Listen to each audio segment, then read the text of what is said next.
Next on Worcester News tonight, residents are evacuated from their homes after a gas main break in Marlborough. Plus, Worcester Police introduced two of its newest members. The K-9 spent more than 12 weeks in training. Good evening and thanks for joining us. I'm Olivia Lemon. A gas leak in Marlborough forces first responders to evacuate several homes. The scare happening after a contractor accidentally dug into a 2-inch gas line. Eversource responded to the scene and shut gas off in the areas of Brigham Street and Gunner Drive. Marlborough's assistant fire chief tells us the evacuations were just as a precaution, but after the explosions in Merrimack Valley last week, they wanted to be safe. He says some homes did test positive for low levels of gas. 6 to 8 homes, and currently everybody's back in their homes. All the homes have been checked for any gas, and any levels that were in the homes have been ventilated, and everything's safe. And the gas lines are now being repaired. 1 week after explosions rocked the Merrimack Valley and thousands are still without gas service. Residents are frustrated with the response, saying they still don't know when their gas will be turned back on. Abby Nisgoda spoke to first responders about their progress. She has more from Lawrence.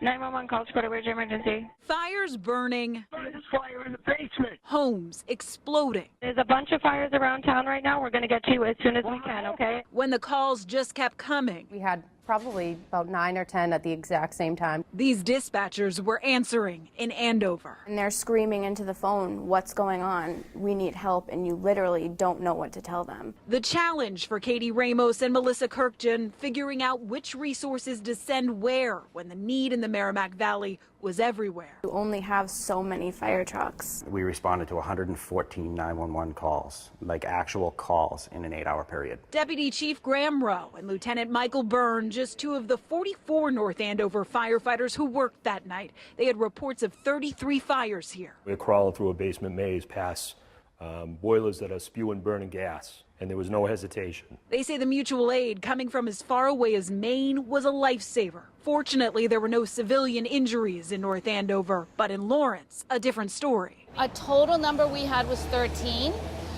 We had 2 that were critical. Kim Moriarty was the incident commander at Lawrence General Hospital, where they had to shut off gas and run on generator power while treating patients. I was blown away by the staff that literally rerouted themselves 20 times to get here because of all the road closures, staff that didn't know where their families were and were affected by this tragedy. Now, 1 week later, they see the signs of appreciation amidst the devastation, and they say they'll be here to answer the call no matter what. I hope it doesn't happen again, but if something, terrible is to happen again, at least we know that we're prepared enough to provide the resources that are needed.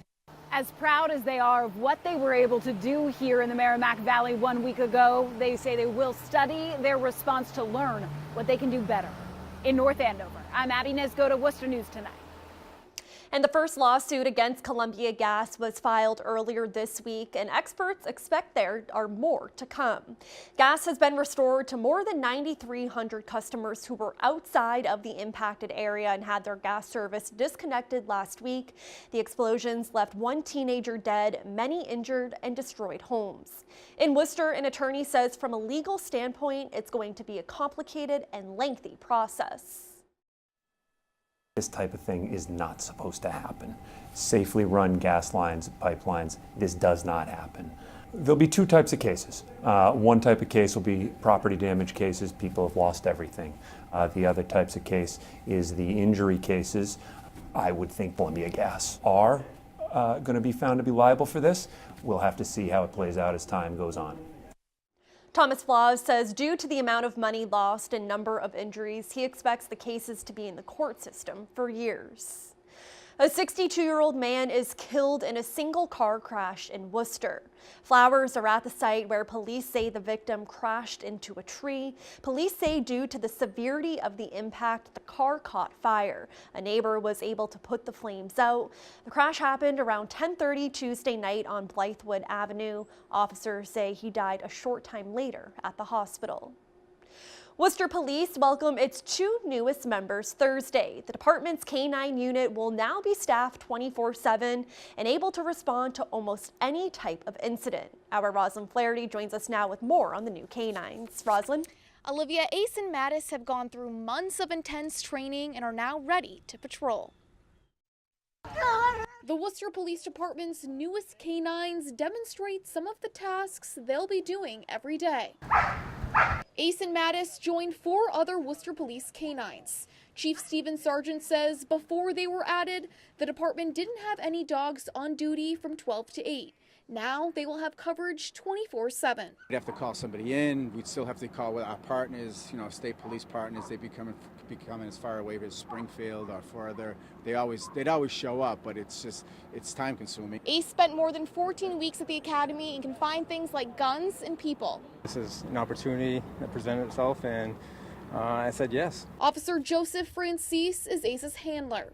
They spend all day together and the training never stops. I say man's best friend for a reason. Everywhere I go, he goes. State Senator Michael Moore and the Worcester City Manager's office helped secure the funding for Ace and Mattis. The chief and Officer Francis say the dogs will be especially useful when Worcester's new baseball stadium is open. Just having the amount of dogs in there, I think it'd be a good deterrent for anyone who wants to maybe think twice about starting trouble. Now, right now, Ace is certified as a patrol dog, but his handler says he will eventually be able to find things like drugs. Roslyn Flaherty, Worcester News Tonight. A public health advisory is now lifted for Indian Lake. It was closed at the end of August after high levels of blue-green algae were discovered in the water. The city says the lake is now reopened and regular recreation activities can resume. Crews will continue to monitor all bodies of water for any potential problems. With all the buzz about the Pawtucket Red Sox moving to Worcester, the city's professional hockey team is working nonstop to sell out their second home opener.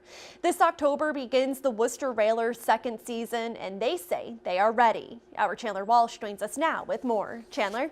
Olivia, we're exactly 1 month away from the Railers' home opener.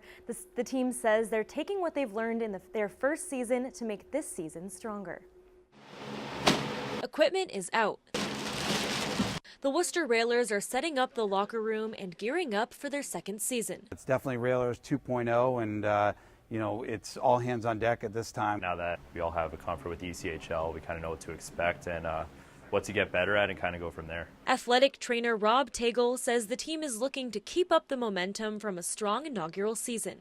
The home opener is 1 month away and training camp starts on October 1st. Getting supplies ready, stuff the players will need throughout the season. Just today I've been working on the programs for training camp, what workouts the guys are going to be doing. Team president Mike Myers says maintaining a strong community presence is a big reason for the team's success. He says they're making adjustments to avoid a sophomore slump.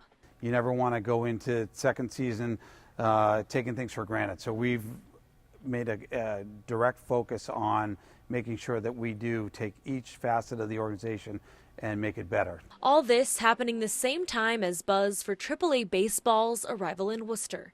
Myers says the announcement puts a brighter spotlight on the city and will also benefit the hockey team. We're proud to have them as neighbors and look forward to partnering with them for years to come. In the weeks leading up to their first game, the team is releasing a video to get fans excited and is working to sell tickets. It's an all-out blitz to get the DCU Center filled to the rafters. The Railers sold just over 12,000 tickets to their first ever home game. So far, they've sold more than 9,000 for this home opener, so they're hoping for another big boost in ticket sales. Chandler Walsh, Worcester News Tonight. The Brew Beer Garden is the first of its kind in downtown Worcester, and it's set to open to the public Friday. Today, crews were making some last-minute finishing touches to the new bar and restaurant. The Beer Garden is the site of the former Paris Cinema on Franklin Street. Director of Operations Jim Hodgkins says it will fit in perfectly with Worcester's Renaissance. I think, it's definitely a great feeling for people just to come out and enjoy one another's company over a cold beer, conversation. We have some really great food coming out the kitchen, so some great burgers, chicken wings. They're out delicious. I tried them yesterday. And there will be more than 35 beers on draft, including local breweries like Wormtown and Flying